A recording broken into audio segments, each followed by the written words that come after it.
Hai guys, selamat berjumpa kembali dengan novel populer viral kesayangan Anda ini. Saat ini admin ingin menghadirkan sebuah novel yang alur ceritanya sangat menarik dan seru. Novel ini berjudul Kaisar Agung Seni Bela Diri.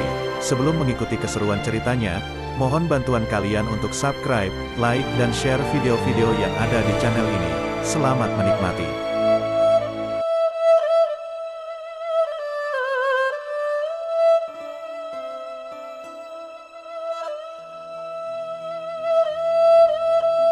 Kaisar Agung Seni Bela Diri, Bab 348, Menara Tanpa Batas. Baru saja Luo Xiu keluar dari Istana Jalur Kebenaran.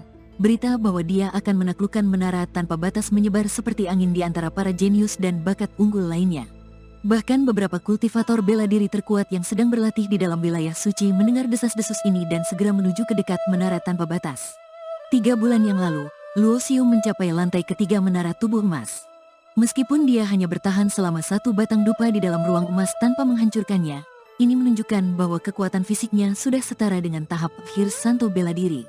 Sekarang dia telah berlatih di dalam Istana Jalur Kebenaran selama lebih dari 100 hari, kekuatannya pasti meningkat pesat.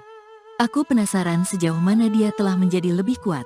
Sepertinya Luo Xiu belum menaklukkan Menara Tanpa Batas. Aku ingin tahu apakah dia bisa melewati lantai ketiga. Jangan bercanda. Lantai ketiga Menara Tanpa Batas dihadapi oleh 3 Santo Bela Diri tahap akhir, dan mereka bukan Santo Bela Diri biasa. Xingling mencoba beberapa kali tapi gagal.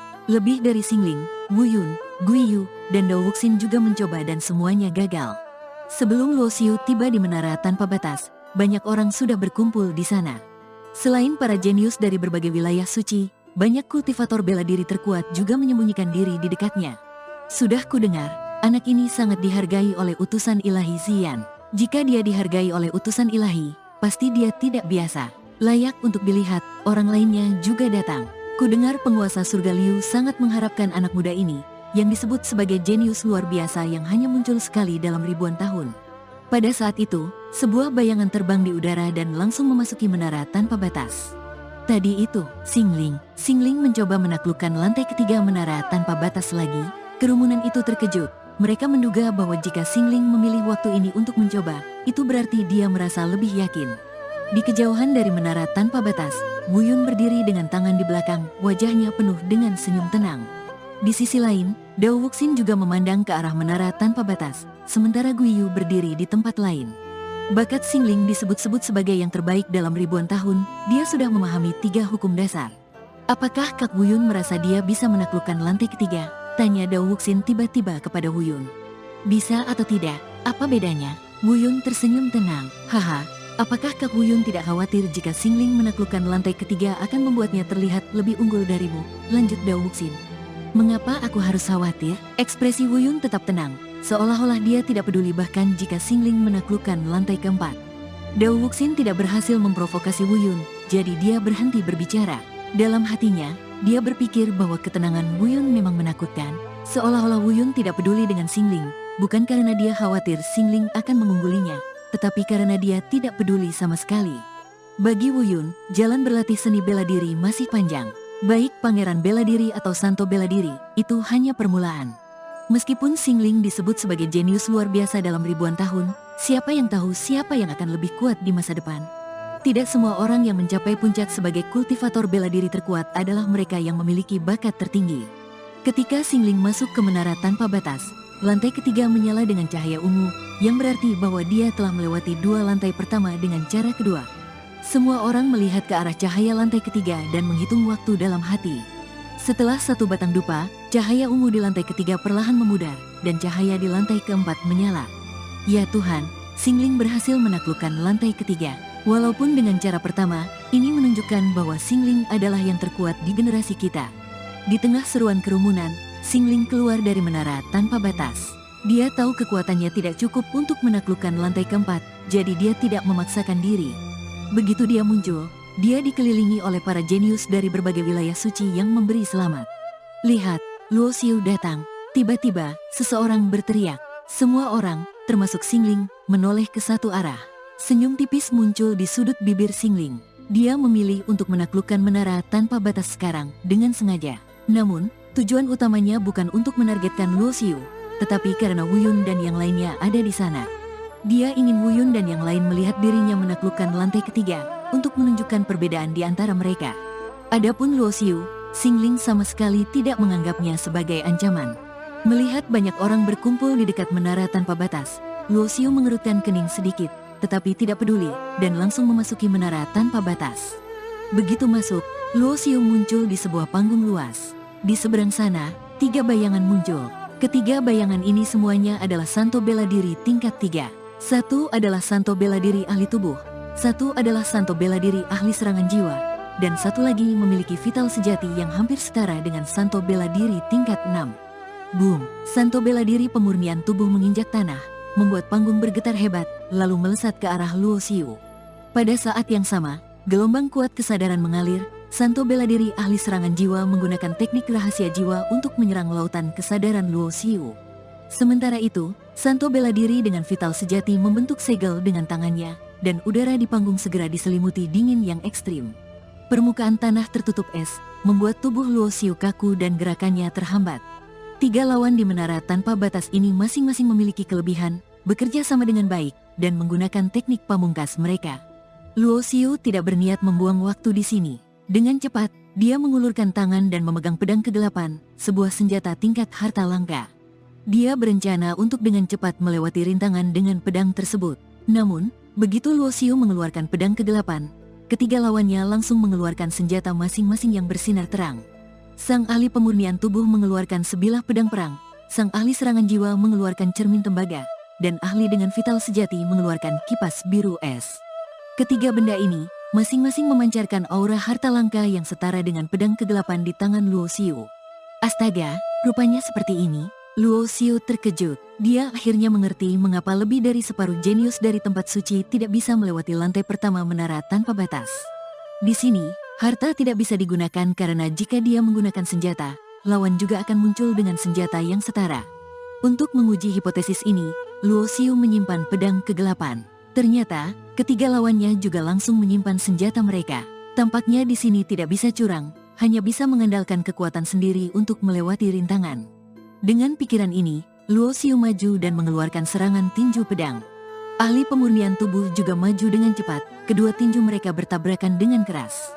Boom! Tinju ahli pemurnian tubuh itu langsung hancur menjadi kabut darah. Kekuatan tinju pedang itu menyebar ke seluruh tubuhnya, menghancurkan tubuhnya dalam sekejap. Satu serangan, satu pembunuhan. Ahli pemurnian tubuh di lantai pertama ini memiliki tubuh pada tingkat 3 santo bela diri, sementara tubuh Luo Xiu telah mencapai tingkat 7 santo bela diri. Ditambah lagi, tinju pedang adalah teknik tubuh yang dia kuasai. Membunuh ahli pemurnian tubuh tingkat 3 santo bela diri dengan satu serangan adalah hal yang mudah. Boom! Api kematian hitam menyebar dari dalam tubuhnya, mengelilingi dirinya dan naik setinggi 1 meter. Jejak es yang mendekat segera mencair oleh api kematian, tidak dapat mempengaruhi kecepatan geraknya. Menggunakan teknik gerakan naga hijau yang menembus ruang, kecepatan Luo Xiu secepat kilat, mengabaikan serangan jiwa ahli jiwa, dan dalam sekejap sudah berada di depan lawannya. Dari awal hingga akhir pertempuran, hanya butuh 3 napas. Luo Xiu mengeluarkan 3 serangan tinju pedang, membunuh 3 ahli santo bela diri tingkat 3 di tempat. Dan ketiga ahli ini bukanlah ahli biasa. Teknik dan seni bela diri yang mereka gunakan semuanya setara dengan jenius dari tempat suci. Sejak memasuki wilayah suci, dalam waktu kurang dari 1 tahun, kekuatan Luo Xiu telah meningkat pesat hingga ke tingkat sekarang, benar-benar menakutkan.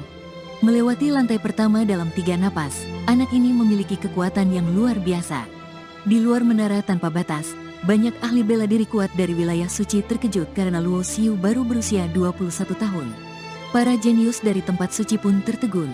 Mereka tahu betapa sulitnya menghadapi 3 lawan di lantai pertama, tetapi kekuatan Luo Xiu telah meningkat dengan sangat menakutkan. Lantai kedua menara tanpa batas.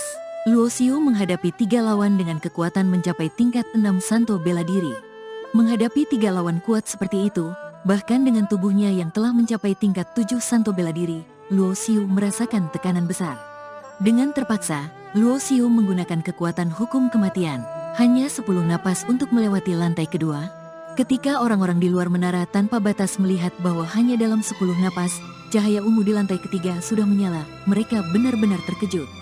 Bahkan Xingling mengernyitkan dahi karena meskipun dia telah menguasai 3 hukum, dia harus menggunakan teknik kuat untuk bisa melewati lantai ketiga dalam 10 napas. Namun, menggunakan teknik kuat ini sangat menguras tenaga, sehingga setelah memasuki lantai ketiga, kekuatannya akan berkurang. Hanya mencari perhatian. Setelah menggunakan teknik kuat, dia tidak akan bisa bertahan lebih dari 20 napas di lantai ketiga menara tanpa batas, kata Xingling dengan penuh keyakinan. Orang lain setuju dengan pernyataannya karena mereka juga tidak ingin percaya bahwa Luo Xiu lebih kuat dari Xingling. Namun, para ahli kuat yang tersembunyi di ruang angkasa menunjukkan ekspresi meremehkan. Meskipun para pemuda ini tidak bisa melihat apa yang terjadi di dalam menara tanpa batas, para ahli ini bisa menggunakan indera mereka untuk menyaksikan bahwa Luo Xiu sama sekali tidak kelelahan di lantai kedua. Lantai ketiga, di atas arena luas, Luo Xiu memandang dengan tajam ke arah 3 sosok yang perlahan muncul di kejauhan. Ketiga lawan ini, semuanya adalah ahli tingkat 9 Santo Bela Diri, dan mereka berada di puncak tingkat 9, hanya selangkah lagi dari Patriark Bela Diri. Sang ahli pemurnian tubuh langsung menyerbu ke depan, sementara ahli serangan jiwa dan ahli vital sejati menyerang dari jauh. Mereka bekerja sama dengan sempurna. Tubuh ahli tingkat 9 Santo Bela Diri, kecepatannya sangat menakutkan, tubuhnya bersinar seperti dewa perang emas. Namun, Luo Xiu tidak menunjukkan tanda-tanda menghindar, tubuhnya dikelilingi api hitam, hukum kematian memperkuat tubuhnya. Datanglah, dia berteriak keras, mengeluarkan serangan tinju pedang dan bertabrakan dengan ahli pemurnian tubuh. Boom, suara gemuruh seperti petir terdengar, mengguncang ruang di sekitarnya hingga pecah. Energi emas dan hitam yang meledak menyebar deras seperti ombak ke segala arah. Alis Luo Xiu mengerut. Dari tubuh ahli pemurnian tubuh ini, dia merasakan adanya jejak hukum. Hal ini membuat hatinya terkejut, tidak menyangka bahwa lawan di lantai ketiga ini, selain memiliki kekuatan tingkat 9 Santo Bela Diri, juga bisa menggunakan kekuatan hukum. Satu-satunya hal yang sedikit melegakan Luo Xiu adalah bahwa jejak hukum pada ahli pemurnian tubuh ini tidak terlalu kuat, belum